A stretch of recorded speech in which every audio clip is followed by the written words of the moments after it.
যে জিনিস আপনার দেখাইতেছেন মানুষ তো পাগল হবেই।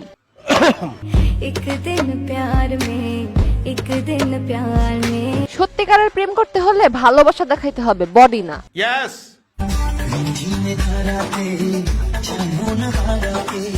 আমার মতো হয়তো আপনারাও চিন্তা করতেছেন এই জামাটা পরার কি দরকার ছিল, না পরলেও হতো। এই জামা পরার কি দরকার ছিল? জামা ছাড়াই তো ভালো হতো। ওকে, নেক্সট টাইম। আমি এখন এটাই চিন্তা করতেছি উনি আসলে অডিয়েন্সের কথা চিন্তা করে কাপড় খুলে নাকি ওনার স্বভাবই কাপড় খুলে রাখা। মানে হলো এই মেয়ের 80% ভিডিওতেই শরীরের বেশিরভাগ অংশ দেখায় ভিডিও করে।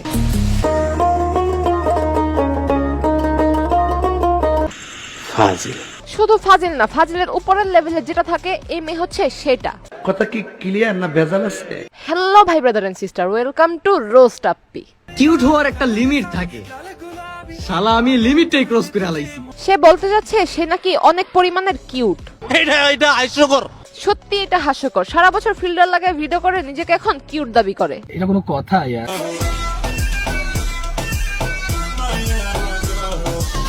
আমার মনে হয় কি উনি ওনার শরীর দেখে ভাবে উনি অনেক কিউট আর সেক্সি। শতানার বাচ্চা চরিত্রহীন।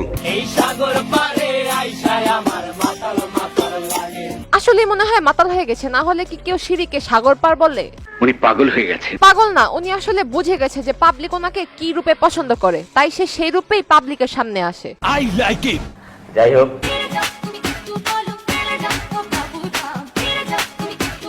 এরা মান সম্মানের কথা চিন্তা করে না, এরা মনে করে বডি দেখায় যদি অডিয়েন্স ধরে রাখা যায় তাহলে সেটাই করতে হবে। ও আই সি। বোরকা পরলে কি আর কোনো কিছু পরা যায় না? ভাই আমি বোরকাতেও, আমি যেমন বোরকাও পরি, শাড়িও পরি, জামাও পরি, আবার অনেক সময় অর্ধলঙ্গ হয়েও পাবলিকের সামনে আসেন। অ্যান্ড আমি ইন জেনারেল বোরকা এখন খুব কম পরি। আগে যখন চুল ছিল না, খুব রেগুলার ছিলাম। তবে উনি কিন্তু নিজের ইচ্ছায় বোরখা পরে না। একটা সময় ওনার মাথায় চুল ছিল না, তাই সে বোরখা পরতো। এখন চুল বড় হয়ে গেছে, তাই সে এখন তার জাতীয় পোশাকে ফিরে এসেছে। আসসালামু আলাইকুম আপুরা, অনেকেই আশা করেছো যে আমি বোরকা কোথা থেকে নেই। আসলে আমি বোরকা গিফট পেয়েছি, আর আমাকে গিফট করেছে আমার আম্মু। একটা মা সব সময় চায় তার সন্তান যেন নিরাপদ ও ভালোভাবে থাকে। কেন আম্মু সুন্দর না আম্মু? আরে ভাই এই মেয়ে ছেলেকে আম্মু বলতেছে কেন? জানি না। আমি কি তোমার আম্মু? তাহলে তুমি আমার কি? No one. আর ও আমার আম্মু, ওর নাম হৃদয়। মানে কিছুই বুঝতেছি না, একটা ছেলে মানুষকে এই মেয়ে আম্মু বলতেছে। মানে কয় কি মাথায় গ্যাস্ট্রিক আছে? এই মেয়ের মাথায় গ্যাস্ট্রিক না, এই মেয়ের মাথায় আসলে পুরাটাই গোবর। ফার্স্ট টাইম এত কাছ থেকে আমি গোবর দেখতেছি। মাথা থেকে যখন গোবর, মানে এই মেয়ের ব্রেন যখন বাইরে চলে আসে মেয়ের অবস্থা। ধরতেছিস এখন একটু খায়া ফেল, তাহলে যদি তোর মাথায় একটু বুদ্ধি হয়। আমাদের বাসার ছাদে গোবর নিয়ে আসছে, ইয়ে। ভাইরে বিশ্বাস করেন এমন বোকাচোদা মেয়ে আমি আমার লাইফে দেখি নাই। বাদ দাও।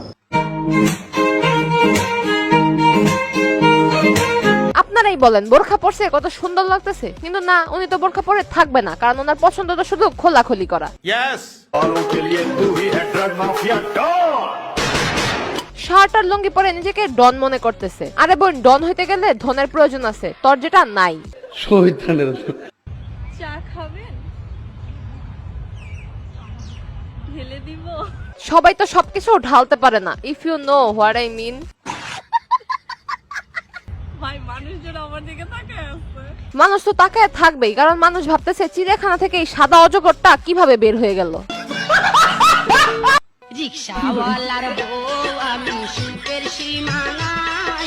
আরে একে তো কোনো রিক্সাওয়ালা বিয়ে করবে না, কারণ একজন রিক্সাওয়ালারও সম্মান আছে, যে কখনো চাইবে না যে একটা অসভ্য মেয়ে তার বউ হোক। নিঃসন্দেহে তুই ঠিক কথা বলেছিস। পারি আমি, ফিউচার রিক্সাওয়ালি। এইবার ঠিক আছে, এটাই তোর যোগ্য কাজ, তুই এটার জন্যই পারফেক্ট। মশা, পিঁপড়া, পোকা সব আমাকেই কামড় দেয়, আর কি কাউকে পায় না। মশা আর পোকামাকড় সবচেয়ে বেশি কামড়ায় পশু পাখিকে। তুই তো মানুষের কাতারে পড়স না, পোকামাকড় এটা বুঝা ফেলছে, এই জন্য তোরই বেশি কামড়ায়। খুশি হলাম তোমার কথা শুনে। আরো বেশি খুশি হতে চাইলে ফেসবুক থেকে ভিডিওটি দেখে থাকলে পেজটি ফলো করে দিন, আর ইউটিউব থেকে দেখে থাকলে চ্যানেলটি সাবস্ক্রাইব করে দিন। দেখা হবে নেক্সট ভিডিওতে।